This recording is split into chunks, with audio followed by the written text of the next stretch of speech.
बिस्मिल्लाहिर्रहमानिर्रहीम। मैं आपको BS ज़ूलॉजी का मैथ जबरा एंड ट्रिग्नोमेट्री पढ़ा रहा हूँ। उम्मीद है कि आप सब खैरियत से होंगे। अभी तक हमने 2 लेक्चर जो है अपने डिस्कस किए हैं। पहले लेक्चर में मैंने आपको रियल नंबर के बारे में बताया और दूसरे लेक्चर में हमने कॉम्प्लेक्स नंबर जो है वो पढ़ा है। आज हम तीसरा लेक्चर जो है वो शुरू करेंगे। तीसरा लेक्चर जो हमें शुरू करना है उसका नाम है सेट्स।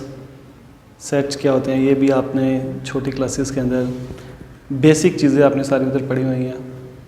ये हम बस थोड़ी सी नई चीज़ें आएंगी, मोस्टली वही पुरानी चीज़ें ही हैं जो आपने पहले अपने मैट्रिक में पढ़ी हुई हैं आपने। तो सेट्स क्या होते हैं पहले हम वो पढ़ते हैं। सेट कहते किसे हैं? सेट की डेफिनेशन जो है वो आम तौर पे जो की जाती है वो है कि well defined and collection of the distinct objects. ठीक है, वेल डिफाइंड क्या होते हैं? और इसमें 2 बस एक अहम चीज़ें हैं समझने वाली। एक है वेल डिफाइंड और एक है डिस्टिंक्ट। डिस्टिंक्ट तो सिंपल आपको बताइए कि जुदा नंबर, अलग अलग होना। जो नंबर्स अलग अलग होते हैं वो डिस्टिंक्ट नंबर कहलाते हैं। और जो वेल डिफाइंड है ये क्या होते हैं? वेल डिफाइंड जैसे आप कहेंगे कि आपकी एक क्लास में बताएं कि इंटेलिजेंट बच्चे कौन से हैं। इंटेलिजेंट बच्चों का एक सेट बनाएं। तो जो इंटेलिजेंट बच्चों का सेट बनाएंगे तो हर स्टूडेंट जो है वो एक अलग सेट बनाएगा। कोई कहेगा कि फ़लाने बच्चे जो हैं वो इंटेलिजेंट हैं, दूसरा कहेगा नहीं फ़लाने बच्चे जो है वो इंटेलिजेंट हैं। तो ये वेल डिफाइन ना हुआ कि इंटेलिजेंट को हम कैसे डिफ़ाइन करेंगे। इंटेलिजेंट जो है वो वेल डिफाइंड नहीं हो सकता। या जैसा कि फ़र्ज़ करें कि आप कहते हैं कि हाँ क्रिकेट की टीम है, फ़र्ज़ करें क्रिकेट की टीम के जो अच्छे खिलाड़ी हैं उनका एक सेट बना है। ठीक है, तो आप हर जो बच्चा है वो कहेगा कि मुख्तलिफ जो है क्रिकेटर जिसको जो अच्छा लगता होगा उसने बता देगा फ़लाना फ़लाना अच्छा है, फ़लाना अच्छा है। तो मतलब है कि अच्छे से मुराद क्या चीज़ लेंगे, क्योंकि अच्छे को हम डिफ़ाइन नहीं कर सकते कि आप किसको अच्छा कह रहे हैं। तो इसी तरह वेल डिफ़ाइन के लिए शर्त है कि जो प्रॉपरली डिफ़ाइन किए जा रहे हों। ये नहीं है कि जिसका पता नहीं है कि कौन से हों। ठीक है, तो वेल डिफ़ाइन में ये अलग फ़र्क होता है। ठीक है, जिसको हम प्रॉपरली डिफ़ाइन कर सकते हैं उसको वेल डिफ़ाइन बोलते हैं, और जिसको हम डिफ़ाइन नहीं कर सकते उसको हम डिफ़ाइन जो है वो सेट में उसे नहीं लिखेंगे। ठीक है, जैसा कि मैंने आपको सिंपल एग्जांपल यहाँ एक दी हुई है। ठीक है, जैसा कि हम कहते हैं हमारे पास एक सेट है ABCD, एक सेट है। ठीक है, ABCD जो है ये एक वेल डिफ़ाइंड नंबर्स हैं। ठीक है, तो ये वेल डिफाइंड नंबर्स हैं और देखें वेल डिफाइंड भी हैं और डिस्टिंक्ट भी हैं, यानी कि सब अलग अलग भी हैं और सबको हम प्रॉपर्ली डिफाइंड भी कर सकते हैं। ठीक है, तो ये एक सेट कहलाएगा क्योंकि ये वेल डिफाइंड हो गया। ठीक है, जैसे एक सेट B है, इसमें देखें हम देख रहे हैं कि नंबर जो हैं वो सारे डिफाइन है, वेल डिफाइंड है, मगर ये डिस्टिंक्ट के इसमें दूसरी शर्त पूरी नहीं हो रही। इसमें 3 2 टाइम आ गया। ठीक है, क्योंकि 3 2 टाइम आ गया तो ये तो डिस्टिंक्ट ना हुए। ठीक है, ये तो रिपीट हो रहे हैं तो इसलिए ये सेट नहीं होगा। ठीक है, ये तो सेट हो सकता है क्योंकि इसमें दोनों कंडीशन पूरी हो रही हैं, मगर इसमें दोनों कंडीशन पूरी नहीं हो रही, तो हम इसको वेल डिफाइंड तो है मगर ये डिस्टिंक्ट नहीं है, इनके नंबर अलग नहीं है, इसलिए हम इसको सेट नहीं कहेंगे। ठीक है, तो सेट कोई भी लिख ले सेट, जैसे कि आप किसी भी चीज़ के मजमूए को हम सेट का नाम देते हैं। जैसे हम कहते हैं कि वाटर सेट, ठीक है, सोफ़ा सेट, टी सेट, ये सेट हैं इनके पूरे। तो इस तरह सेट किसी चीज़ की कलेक्शन को बोलते हैं, वो किसी किस्म की कलेक्शन हो। जैसे मैंने अभी आपको बताया कि फ़र्ज़ करें हम कहते हैं कि आपकी क्लास के अंदर 10 बच्चों का एक सेट है, तो देखिए वो डिफ़ाइन है क्योंकि 10 स्टूडेंट्स हैं, ये डिफ़ाइन हो रही है। मगर हम कहते हैं उन 10 बच्चों के सेट में इंटेलिजेंट सेट कौन सा है, ठीक है, वो डिफ़ाइन नहीं कर सकते। मतलब है कि ये जो इंटेलिजेंट है ये डिफ़ाइन नहीं हो रहा, इसलिए ये सेट नहीं होगा। होगा क्लियर अब कि वेल डिफाइंड और डिस्टिंक्ट क्या होता है? डिस्टिंक्ट तो हो गया अलग अलग नंबर होना। ठीक है, अलग अलग नंबर हों, एक ये कंडीशन और दूसरी कंडीशन है कि वेल डिफाइंड हो। वेल डिफाइंड मैंने आपको बता दिया है एग्जांपल के जरिए कि वेल डिफाइंड किसे बोलते हैं। उसके बाद आते हैं हमारे पास कि अब जो ये सेट्स हैं इनको लिखने के कौन कौन से तरीके होते हैं, हम किस किस मेथड से सेट को जो है वो लिख सकते हैं। ठीक है, हमारे पास 3 मुख्तलिफ वेज होते हैं डिस्क्राइब करने के सेट्स को। ठीक है, 3 वेज में एक होता है टेबुलर मेथड, पहला जो हम आमतौर पे पढ़ते हैं। जैसे हमारा सेट जो भी लिखा होता है टेबल की शक्ल में, अक्सर आपने देखा होगा टेबुलर मेथड में ब्रैकेट्स की शक्ल में होता है, तो हम उसको बोलते हैं ये। जैसे हमारे पास एक सेट है नेचुरल नंबर्स का कि 1 2 3 4 5 एंड सो ऑन 10, हमने 10 तक एक नंबर का सेट बना दिया, 1 to 10 तक। अब देखें ये सारे वेल डिफाइंड भी हैं क्योंकि नेचुरल नंबर हैं, ये सारे वेल डिफाइंड भी हैं, कोई नंबर रिपीट भी नहीं हो रहा, और सारे जो हैं वो अलग भी हैं, वेल डिफाइंड भी हैं, दोनों इसमें कंडीशन पूरी हो रही है, इसलिए ये भी सेट है। उसके बाद पाकिस्तान की कुछ सिटीज़ हैं, लाहौर, शेखपुरा, कराची, कोयटा, इस तरह ये देखिए सिटीज़ हैं, ये डिफाइन किए जा रहे हैं, तो ये एक सेट है, ठीक है। तो टेबुलर मेथड में ये होता है कि आपके जो नंबर हैं वो नंबर्स की फॉर्म में हों, या जो सिटीज़ आपको भी लिख रहे हैं वो सारे के सारे नंबर्स की फॉर्म में आएँ, या उसको प्रॉपर्ली आप डिफ़ाइन कर सकें, उसे हम बोलते हैं टेबुलर मेथड। ये टेबुलर मेथड में ये सारे काम किए जाते हैं। टेबुलर मेथड के बाद दूसरा आता है डिस्क्रिप्टिव मेथड। डिस्क्रिप्टिव मेथड के अंदर हम क्या करते हैं कि टेबुलर मेथड के अंदर तो हम सेट का एक टेबल बना रहे हैं, मगर डिस्क्रिप्टिव मेथड के अंदर हम उसको टेबल की शक्ल में नहीं लिखते, हम उसको स्टेटमेंट की शक्ल में लिखते हैं। जैसे हमारे पास ये रियल नंबर का हमने एक सेट लिखा था 1 to 10 तक, कि 1 से लेकर 10 तक ये आपका नंबर है, ठीक है। ये हमने नंबर्स की फॉर्म में लिखा है, टेबल की फॉर्म में लिखा है, मगर हम इसी को अगर स्टेटमेंट की फॉर्म में लिखते हैं, हमने इसी को स्टेट फॉर्म में लिखा कि set of the natural number less than 10, दो ही ये देखेंगे कि नेचुरल नंबर है, ये भी ठीक है 10 से छोटे हैं, और ये क्या है set of the natural number less than 10, के 10 से छोटे नंबर जो हैं वो सारे के सारे नेचुरल नंबर का सेट हमारा बना हुआ है, ठीक है। तो ये दोनों एक ही चीज़ है, बस फ़र्क ये है कि इसको हमने नंबर्स की शक्ल में लिख दिया और इसको हमने स्टेटमेंट की शक्ल में लिख दिया, ठीक है। या हम लिखते हैं set of the odd number है, ऑड नंबर का सेट, मगर कौन से ऑड नंबर है हमें नहीं पता कौन से हैं, बस ऑड नंबर है, ठीक है। City set of city of the Pakistan name, ठीक है, पाकिस्तान की जैसे शहरों का नाम है, तो ये हमने लिख दिया। तो इसी तरह ये सारे के सारे दूसरा तरीका है ये डिस्क्रिप्टिव का। टेबल में हम टेबल की शक्ल में नंबर्स लिखते हैं, या जो भी सिटीज़ है सिटीज़ के नेम लिखते हैं, या जो भी मंथ के नेम्स हैं, वीक्स के नेम हैं, वीक्स में डेज़ के नेम हैं, तो ये सारे के सारे हम सेट में लिख सकते हैं। अगर हम उसको स्टेटमेंट की शक्ल में लिख देते हैं तो उससे बोलते हैं डिस्क्रिप्टिव मेथड, ठीक है। ये दोनों मेथड हो गए क्लियर आपको अब, ठीक है। अब टेबलर और डिस्क्रिप्टिव के बाद तीसरा और लास्ट जो हमारा तरीका होता है सेट्स को लिखना, उसे बोलते हैं सेट बिल्डर मेथड, ठीक है। Set builder method, set builder method में लिखने का तरीका क्या होता है इसको, जैसे हमारे पास ये फर्स्ट सेट था, हमने लिखा था 1 to 10 तक हम नेचुरल नंबर लिखे हैं, हमने यहाँ स्टेटमेंट में लिख लिया 1 to 10 नेचुरल नंबर में, और यहाँ इसको इस तरह एक्सप्लेन करेंगे कि x such that x belongs to n and x less and equal to 10, ठीक है। तो लिख दिया हमने कि x है, जबकि x जो है वो एलिमेंट है नेचुरल नंबर का, ठीक, x बिलोंग्स टू n, यानी x जो है वो एलिमेंट है नेचुरल नंबर का, इसे बोलते हैं एंड, और x जो है वो छोटा और बराबर है 10 के। तो देखिए हमारे पास 1 से लेकर 10 तक नंबर है, तो हमने बता दिया कि नेचुरल नंबर है और लेस देन 10 नंबर है, ठीक है। तो जैसे हमने ये लिखा था स्टेटमेंट में, ये वही चीज़ है, बस ये लिखने का एक तरीका है सेट बिल्डर मेथड में, कि हम अगर फर्स्ट करें हमारे पास कोई प्राइम नंबर है, कोई भी सेट ले लेंगे, हमने वही लिखना है कि x such that x belongs to p, यानी कि x जो है वो एलिमेंट है p का, p इन प्राइम नंबर्स का, एंड x लेस देन 12 है, और x के जो नंबर हैं, यानी कि जो नंबर हमने ले रहे हैं प्राइम नंबर में, वो लेस देन 12 है। 12 से नीचे जो भी नंबर अब आएंगे, मैंने बता दिया था प्राइम नंबर कौन से होते हैं, वो नंबर जो सिर्फ खुद पे ही डिवाइड होते हैं, उसे हम प्राइम नंबर का नाम देते थे, ठीक है। इसी तरह हम और बड़ी एग्जांपल हम लिख सकते हैं। फर्स्ट करें हम कोई और एग्जांपल लिखते हैं, हमने कहा था हमारे पास एक सेट है x सच दैट x, ठीक है, बिलोंग्स टू, हमने लिख दिया कि होल नंबर है, ठीक है, और होल नंबर जो है वो है, ठीक है, 0 to 100 तक लिख लें, ठीक है। तो इस किसी भी तरह आप सेट को लिख सकते हैं, कोई भी हमने होल नंबर लिख दिया कि 0 से लेकर 100 तक जितने भी नंबर हैं वो सारे के सारे सेट के अंदर पाए जाते हैं होल नंबर में। तो ये 3 तरीक़ों से हम सेट को एक्सप्लेन कर सकते हैं। पहला मैंने बता दिया टेबल की शक्ल में लिखना, जैसे मैंने ये टेबल की शक्ल में काउंटिंग लिखी हुई है। दूसरा है कि उसी काउंटिंग को आप स्टेटमेंट की शक्ल में लिख दें, और तीसरा है कि उसको आप सेट बिल्डर की शक्ल में लिखते हैं, जैसे मैंने आपको ये एग्जांपल्स दी हुई है। तो ये 3 तरीके होते हैं सेट्स को एक्सप्लेन करने के।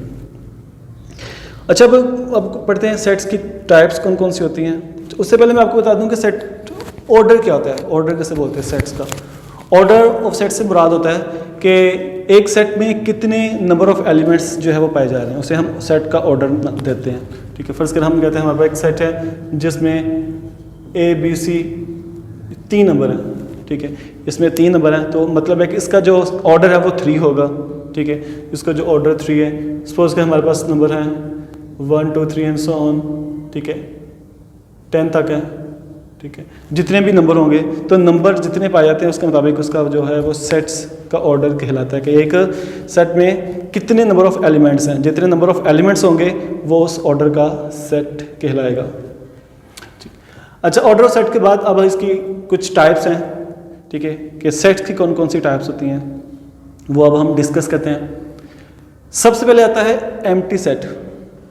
एम्प्टी सेट यानी कि खाली, एम्प्टी के समराल खाली सेट, ठीक है, और एम्प्टी सेट जो है ये क्या होता है, ठीक है, एम्प्टी सेट सिंपल ऐसा सेट जिसमें कोई भी एलिमेंट ना पाया जाए, ऐसा सेट जिसमें कोई भी एलिमेंट ना पाया जाए। जैसे एक सेट है, ये देखिए खाली सेट है, ठीक है, तो ये एक एम्प्टी सेट है, ठीक है, और ये एम्प्टी सेट जो है ये क्या होता है, अब देखिए, हालांकि हमने पढ़ा है कि सेट के लिए शर्त है कि वो वेल डिफाइन हो, मगर इसमें तो कोई नंबर नहीं है जो हम डिफाइन कर रहे हो, ठीक है, तो ये वैसे एक अलग पूरा टॉपिक है कि एम्प्टी सेट को हम कैसे सेट बोलते हैं, ठीक है, ये इंशाल्लाह मैं किसी और इसके पे अलग मैं एक पूरी वीडियो लेक्चर बनाऊंगा जिसमें आपको बताऊंगा कि एम्प्टी सेट क्या होते हैं, ठीक है। अभी हम ये डिस्कस नहीं कर रहे, अभी तो हम आपको सिर्फ इसकी टाइप्स के मुतालिक और इसका रिव्यू दे रहा हूँ पूरे इस टॉपिक का लेक्चर में, तो क्योंकि इसमें एक्सप्लेन करने के लिए पूरा टाइम चाहिए, तो इंशाल्लाह मैं अलग लेक्चर में इसको एक्सप्लेन कर दूंगा पूरे, क्योंकि एम्प्टी सेट इसे क्यों बोलते हैं, एम्प्टी सेट को एम्प्टी सेट क्यों बोलते हैं।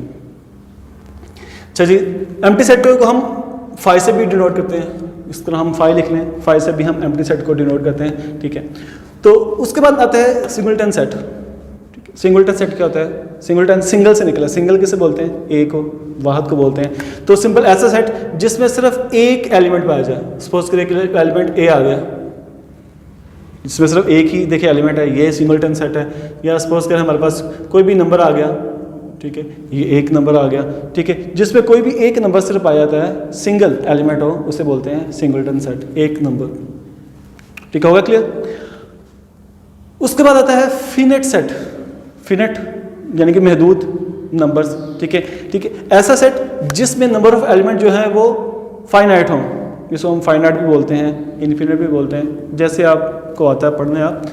फाइनाइट सेट कौन सा होता है, फाइनाइट सेट जैसे कि फर्ज करें 1 3 5 एंड सो ऑन 9 9 9 9, ठीक है, सपोज करें हमने ये और नंबर लिखे हैं, और कहाँ तक लिखे हैं, टेट्रा 9 तक, ठीक है, तो मतलब लिमिट तो है, टेट्रा 9 भी है, तो जिसमें फिनिट नंबर पाए जा रहे हो, ठीक है, उसे बोलते हैं फिनिट सेट। या जिसकी लास्ट टर्म हो, ऐसा सेट जिसमें लास्ट एलिमेंट पाया जाए, लास्ट टर्म पाई जाए, उसको भी हम फिनिट सेट बोलते हैं दूसरे लफ्ज़ों में, ठीक है।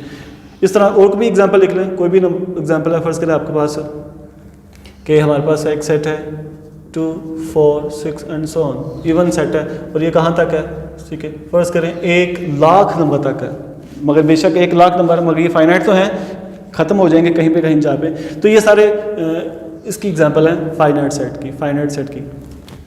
उसके बाद इनफाइनाइट, सिंपल लामहदूद, जिसकी कोई हद नहीं है, ठीक है, जिसकी कोई लास्ट टर्म नहीं पाई जा रही, सपोज करें इसी को हम ले लेते हैं 1 3 5 7 एंड सो ऑन, ठीक है। अब इसकी देखें लास्ट टर्म नहीं है, उसकी तो लास्ट टर्म थी, इसकी लास्ट टर्म नहीं है, ये इनफाइनाइट हो जाएगा, ठीक है। जिसमें लास्ट टर्म नहीं पाई जा रही, लास्ट टर्म नहीं होती है, और वो कंटिन्यू होते हैं, वो पता ही नहीं हमें कहाँ तक जा रहे हैं, तो उसको बोलते हैं इनफाइनाइट, ठीक है। दोनों में यही चेंज है, ये फाइनाइट होते हैं, इसकी लास्ट टर्म होती है, और इनफाइनाइट होते हैं, इसकी लास्ट टर्म नहीं पाई जाती। अच्छा, उसके बाद आते हैं इक्वल सेट। इक्वल सेट क्या होते हैं, ठीक है, ये दो चीज़ें, ये अक्सर स्टूडेंट्स को इनकी प्रॉब्लम रहती है कि इक्वल और इक्विवेलेंट ये दो अलग अलग सेट होते हैं, इनमें क्या फ़र्क होता है, इक्वल कौन से होते हैं और इक्विवेलेंट कौन से होते हैं, ठीक है। इक्वल सेट पहले हम पढ़ते हैं कि इक्वल सेट किसे बोलते हैं। इक्वल सेट, दो सेट उस वक्त इक्वल होंगे, ठीक, इसमें दो कंडीशन हैं जो अप्लाई की जाएंगी, दो कंडीशन पूरी होंगी तो ये इक्वल होंगे, ठीक है। नंबर पहली कंडीशन है कि उन दो सेट अगर आपका कोई भी पाए जा रहे हैं, ठीक है, तो उन दोनों सेट्स में दोनों के एलिमेंट भी सेम हो और दोनों का ऑर्डर भी सेम हो, ये दो कंडीशन है। क्या, नंबर 1 एलिमेंट भी सेम हो, और नंबर 2 ऑर्डर भी सेम हो। जब उनके एलिमेंट और ऑर्डर दोनों सेम होंगे तो वो बन जाएंगे इक्वल सेट। सपोज करें आपका एक सेट है 1 2 3, ठीक है, और एक सेट है फर्स्ट करें वो है 1 3 2, अब हम देख रहे हैं कि इसमें 1 2 3 3 नंबर है, इसमें भी 1 2 3 3 नंबर है, ठीक है, और इनके एलिमेंट भी सेम है और इसका ऑर्डर भी सेम है, ठीक है। अब हम कह सकते हैं कि इसमें ए जो है वो बी के इक्वल है, ठीक है। ए बी इक्वल होने के लिए शर्त मैंने बता दी है। पहली शर्त क्या है कि दोनों के एलिमेंट सेम हो, और दूसरी कंडीशन यानी कि शर्त है कि दोनों के ऑर्डर भी सेम हो। जब एलिमेंट और ऑर्डर दोनों सेम होंगे तो उसे इक्वल कहेंगे, अदरवाइज वो इक्वल नहीं होंगे। अच्छा, इक्वल तो मैंने आपको बता दिया कि ए और बी जब दो इक्वल होंगे। अब इक्विवेलेंट क्या होते हैं, ठीक है। इक्विवेलेंट सेट और इक्वल सेट दोनों में फ़र्क होता है, ठीक है। इक्विवेलेंट सेट और इक्वल सेट में ये फ़र्क है कि इक्वल और इक्विवेलेंट के लिए बस एक शर्त होती है इसमें, उसकी शर्त ये होती है कि इसका ऑर्डर सेम हो। जब दोनों सेट्स का ऑर्डर सेम हो जाए तो हम कहेंगे ये इक्विवेलेंट सेट है, ठीक है। इसमें दूसरी शर्त नहीं है कि एलिमेंट सेम होना, कोई शर्त नहीं है। बस शर्त क्या है, कंडीशन यही है कि दोनों का ऑर्डर सेम हो। फर्स्ट करें आपके पास इसमें है 1 2 3 नंबर और इसमें है ABC नंबर, ठीक है। ये तीन ए और बी दोनों, अब देखिए इसमें भी ऑर्डर 3 है, इसमें भी ऑर्डर 3 है। अब हम कहेंगे ये इक्विवेलेंट सेट है, ठीक है। ये इक्विवेलेंट सेट है जिसमें दोनों का ऑर्डर सेम हो, ठीक है, सेम ऑर्डर, ठीक है। इसमें ये कंडीशन है। और इसमें क्या था कि ऑर्डर भी सेम हो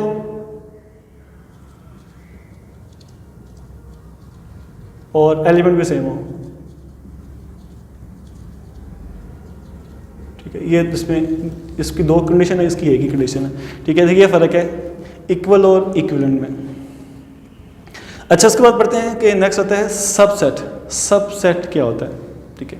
सबसेट क्या होता है कि जब एक सेट के एलिमेंट दूसरे सेट के अंदर पाए जा रहे हो, एक सेट ए है और एक सेट बी है, अगर एक सेट के एलिमेंट दूसरे सेट के एलिमेंट से मिलते हों तो उसे कहेंगे कि एक सेट दूसरे सेट का सबसेट है, ठीक है। जैसा कि फर्ज करें हम लिखते हैं कि हमारे पास एक सेट है बी, इसमें एलिमेंट है 1 2 3 4 5, ठीक है, और एक सेट है ए, उसमें एलिमेंट है 1 2 3, ठीक है। अब हम देखें कि ए के जो एलिमेंट हैं और बी के एलिमेंट जो हैं इससे मिल रहे हैं, ठीक है। यानी कि ए जो है वो बी के अंदर मौजूद है, ए के सारे एलिमेंट्स सारे के सारे बी के एलिमेंट के अंदर मौजूद हैं, तो हम कहेंगे ए जो है वो बी का सबसेट है, ठीक है। यानी कि दो सेट जिनके एलिमेंट्स उससे ही निकले हों या उससे मिलते हों तो उसे हम बोलते हैं एक सेट दूसरे सेट का सबसेट है। हम सबसेट को इस तरह लिखते हैं कि ए इज़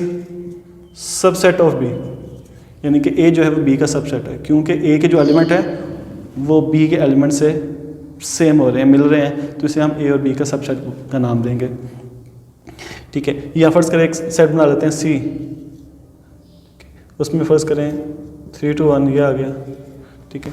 अब हम देख रहे हैं, देखें ए बी का सबसेट है और सी बी का सबसेट है, सी इज सबसेट ऑफ बी, तो ए और सी दोनों जो हैं वो सबसेट हैं बी के, ठीक है। तो ये सिंपल सी एग्जांपल मैंने दिया है, जब भी कोई एक एलिमेंट दूसरे सेट के अंदर सारे एलिमेंट उसके मिलते हैं, सारे एलिमेंट मिलना शर्त है, ठीक है, इसके सारे एलिमेंट जो हैं वो बी के एलिमेंट से मिलते हों तो फिर उसे हम सबसेट का नाम देंगे, ठीक है। अब सेट की आगे दो टाइप्स होती हैं, एक सबसेट होता है प्रॉपर सबसेट और एक होता है इम्प्रॉपर सबसेट। प्रॉपर और इम्प्रॉपर ये दो अलग अलग चीज़ें हैं। प्रॉपर और इम्प्रॉपर सबसेट क्या होते हैं, अब इसमें भी अक्सर स्टूडेंट जो हैं वो उनको प्रॉब्लम होती है कि प्रॉपर से बोलते हैं और इम्प्रॉपर से बोलते हैं। पहले हम पढ़ते हैं प्रॉपर सबसेट कौन सा होता है, ठीक है, फिर हम पढ़ेंगे बाद में कि इम्प्रॉपर सबसेट क्या होता है, ठीक है। प्रॉपर सबसेट किसे बोलते हैं,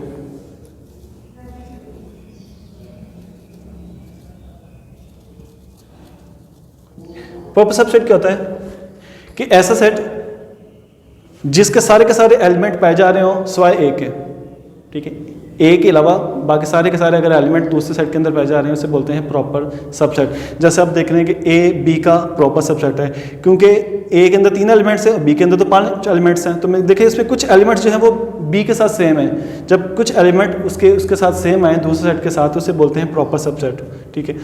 अब सी जो है ये भी इसका एक प्रॉपर सबसेट बनता है। और फर्स्ट कर अगर हम एक डी सेट बनाते हैं, एक डी हमने सेट बना लिया, वो है 1 2 3 4 5, ठीक है, या हमने एक सेट बना लिया ई, वो है 4 5, ठीक है। अब हम देख रहे हैं कि बी जो है, ए जो है ये भी बी का प्रॉपर सबसेट है, क्योंकि कुछ एलिमेंट जो है उससे मिल रहे हैं। जो सी है इसमें भी 1 2 3 है, 1 2 3 से मिल रहे हैं, ये भी एक प्रॉपर सबसेट है। ई जो है वो 4 5 है, ये भी इसका एक प्रॉपर सबसेट है। अब जो डी है इसमें 1 2 3 4 5 है, ए बी में भी 1 2 3 4 5 है, ये तो सारे एलिमेंट इसके साथ सेम हो गए हैं, ठीक है। अब जब सारे एलिमेंट सेम हो जाए तो वो प्रॉपर सबसेट नहीं होता, ठीक है। एटलीस्ट वन जो एलिमेंट है वो उसमें बिलोंग्स नहीं करना चाहिए, उसमें नहीं होना चाहिए, ठीक है। एक ज़्यादा जितने मर्जी हो, एक जो है वो नहीं हो सकता, ठीक है। तो यानी कि 5 एलिमेंट है, 5 के 5 एलिमेंट जो है वो सेट में नहीं होने चाहिए प्रॉपर के लिए, शर्त है ये। देखिए ये 5 एलिमेंट्स हैं, इसके 5 है तो ये प्रॉपर नहीं है, ठीक है। ये तो इक्वल हो गया दोनों, तो ये इक्वल जो है हो गया, इसकी वजह से ये प्रॉपर नहीं रहेगा। प्रॉपर वही होता है जिसके कुछ एलिमेंट जो हैं वो पाए जा रहे हैं।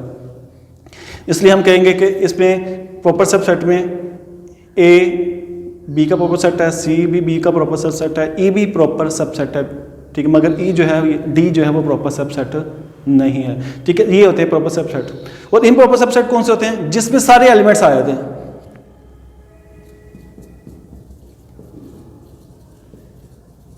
इम्प्रॉपर, ठीक है। प्रॉपर कौन कौन से हैं? देखें, ए सी और ई, ये तीनों इम्प्रॉपर हैं। और जो डी है सेट वो इम्प्रॉपर है, क्योंकि इसमें सारे एलिमेंट उसके अंदर ही आ गए हैं, मिल रहे हैं, इसलिए हम कहेंगे ये इम्प्रॉपर सबसेट है, ठीक है। तो ये प्रॉपर और इम्प्रॉपर में फ़र्क होता है। प्रॉपर सेट वो होता है जिसमें कुछ एलिमेंट पाए जाते हैं, और इम्प्रॉपर सेट वो होता है जिसके सारे एलिमेंट्स ही सेम हो जाते हैं। अच्छा, इसके बाद आता है कि पावर सेट। पावर सेट क्या होता है, ठीक है। पावर सेट आपने इसके मुतालिक पढ़ा था, जितने एक सेट के सब सेट बन सकते हैं वो उसका पावर सेट होता है, जितने प्रॉपर सबसेट बन सकते हैं, ठीक है। प्रॉपर सबसेट कैसे बनते हैं, इसके लिए एक छोटा सा फॉर्मूला इस्तेमाल किया जाता है, ठीक है। हमारे पास power set of A equal to 2 power n, ठीक है। ये इसका फॉर्मूला था, पावर सेट ऑफ ए। कोई आपके पास एक सेट ए है तो 2 पावर n लेंगे तो उसके प्रॉपर सबसेट आ जाएंगे, ठीक है। जैसे फर्स्ट कर हमारे पास एक सेट ए है, पावर सेट, ये पावर सेट के मुतालिक आपको बता रहा हूँ, ठीक है। तो 2 पावर, सपोज कर हमारे पास नंबर है 1 2 3, ठीक है। वो कहता बताएं इसके कितने जो है वो पावर सेट बन सकते हैं, ठीक है। पावर सेट बनाने के लिए फॉर्मूला यूज़ कर लिए, पावर सेट ऑफ ए निकालना है तो हम लिखते हैं 2 पावर 3। 2 पावर 3 मतलब इसके 8 जो हैं वो सब पावर सेट बन सकते हैं, यानी 8 सब सेट बनेंगे, इसके 8 सब सेट बनेंगे, तो जो सारे 8 सब सेट हैं वो उसका पावर सेट कहलाएगा, ठीक है। सपोज कर आपके पास एक बी सेट है जिसमें सपोज करें 2 नंबर है, सिर्फ ए बी है, ठीक है। इसका हमने पावर सेट निकालना है, क्या होगा, तो 2 पावर 2 आ जाएगा, मतलब इसके 4 जो है वो पावर सेट बन सकते हैं, ठीक है। इसी तरह सपोज करें एक सेट हमारे पास है सी, जिसमें सिर्फ एक ही नंबर पाया जा रहा है, ठीक है। इसका बनाए तो क्या बनेगा, इसके पावर सेट, ठीक है। पावर सेट अगर हम इसका निकालें, पावर सेट ऑफ सी, तो 2 पावर 1, तो इसके 2 जो है पावर सेट बन सकते हैं, ठीक है। एक एलिमेंट के 2, क्योंकि एक खाली एम्प्टी सेट बनेगा और एक ये बनेगा। तो मैं आपको एग्जांपल बार में समझाता हूँ कि कैसे हम पावर सेट बनाएंगे, उसकी भी एग्जांपल। इसी तरह सपोज करें आपके पास एक सेट है जिसमें कोई भी एलिमेंट नहीं है, एक एम्प्टी सेट ही है, ठीक है। तो एम्प्टी सेट के कितने सबसेट बनेंगे, तो 2 पावर 0 आ जाएगा, ये 2 पावर 0 इक्वल टू 1, यानी कि इसका सिर्फ एक ही पावर सेट होगा, वो भी एम्प्टी सेट होगा, क्योंकि इसमें कोई एलिमेंट ही नहीं है। तो इस तरह ये फार्मूला, असल में ये फार्मूला ही मैंने एग्जांपल आपको दिया कि कितने कितने पावर सेट बन सकते हैं। चलिए आपको एग्जांपल कर लेते हैं, चलिए यही ले लेते हैं एग्जांपल ए वाली, 1 2 3, ठीक है। हमने देखा इसके पावर सेट जो हमने कैलकुलेट किए हैं वो है 2 पावर 3, 8 इसके सबसेट बनेंगे, ठीक है। तो पावर सेट कैसे बनाएंगे, सबसे पहले तो एक आएगा एम्प्टी सेट, ठीक है। उसके बाद फिर single single value 1 2 and 3 single. अब 2 वैल्यूज आएंगे, 1 2 और 1 3, ठीक है। पहले सिंगल आ गई, फिर 1 2 1 3 और उसके बाद 2 3, ये 2 2 की हमने सारी बना ली। और उसके बाद लास्ट अब 3 3 की बनाएंगे तो 1 2 3, तो देखिए ये 1 2 3 4 5 6 7 8, देखिए इसके 8 सेट बन गए, तो ये इसका पावर सेट कहलाएगा। ठीक है, तो अब ये जो 8 सेट बने हैं इसमें से एक सेट ऐसा होता है जो इम्प्रॉपर है, बाकी सारे प्रॉपर होते हैं। ठीक है, क्योंकि अब ये 3 एलिमेंट है तो सिर्फ ये सेट वाहद है जिसमें 3 एलिमेंट पाए जा रहे हैं, मतलब ये इम्प्रॉपर सबसेट है, बाकी सारे प्रॉपर सबसेट है। क्योंकि देखिए बाकी सब में सारे एलिमेंट्स नहीं है, कुछ कुछ एलिमेंट्स हैं, सिवाय इसके इसमें सारे एलिमेंट पाए जा रहे हैं। ठीक है, तो हर पावर सेट जो होता है उसमें एक सेट ऐसा लाजमी होता है जो इम्प्रॉपर होता है और बाकी सारे जो हैं वो प्रॉपर सबसेट होते हैं। ठीक है, तो ये प्रॉपर सबसेट में फ़र्क होता है कि इम्प्रॉपर सबसेट कौन से होते हैं, प्रॉपर और पावर सेट क्या होते हैं, वो भी मैंने आपको बता दिया। और लास्ट में रहा था हमारा यूनिवर्सल सेट। यूनिवर्सल सेट आपको होता है कि ऐसा सेट जिसमें सारी कलेक्शन पाई जा रही होती हैं। एक ऐसा सेट जिसमें सारे के सारे सेट जो है वो पाए जाते हैं, उसे हम यूनिवर्सल सेट का नाम देते हैं और उसको हम U से डिनोट करते हैं। सपोज कर आपके पास एक यूनिवर्सल सेट U है 1 2 3 एंड सो ऑन 10 तक। ठीक है, ठीक है, एक सेट A है जिसमें 2 4 6 8 10 नंबर है, और एक सेट B है जिसमें सपोज करें 1 3 5 7 9 नंबर है, और एक सेट C है जिसमें 1 2 3 4 5 नंबर है। ठीक है, अब ये 3 सेट्स हैं। अब 3 सेट्स हैं, ये 3 सेट जो है इनसे बने हैं। ठीक है, तो देखें जितनी भी कलेक्शन है इन नंबर्स की वो इस सेट में पाई जा रही है। ठीक है, तो इसको हम यूनिवर्सल सेट देंगे कि ये U जो है ये ABC का यूनिवर्सल सेट है। ठीक है, तो ये यूनिवर्सल सेट है जिसमें सारे के सारे नंबर पाए जा रहे हों, जहाँ से हमने सेट बाकी जो है वो हमें दिए गए होते हैं। तो ये हमारे पास सेट्स की सारी इंट्रोडक्शन थी जो मैंने आपको बता दी कि सेट क्या होते हैं और इसकी कौन कौन सी टाइप्स होती हैं, उसका ऑर्डर क्या होता है और सब सेट क्या होता है और इक्वल सेट और बाकी जितनी मैंने आपको सारी एग्जांपल्स साथ साथ दी हैं ताकि आपको प्रॉब्लम ना हो, जो आपने नहीं पढ़ा पहले वो भी आपको क्लियर हो जाए।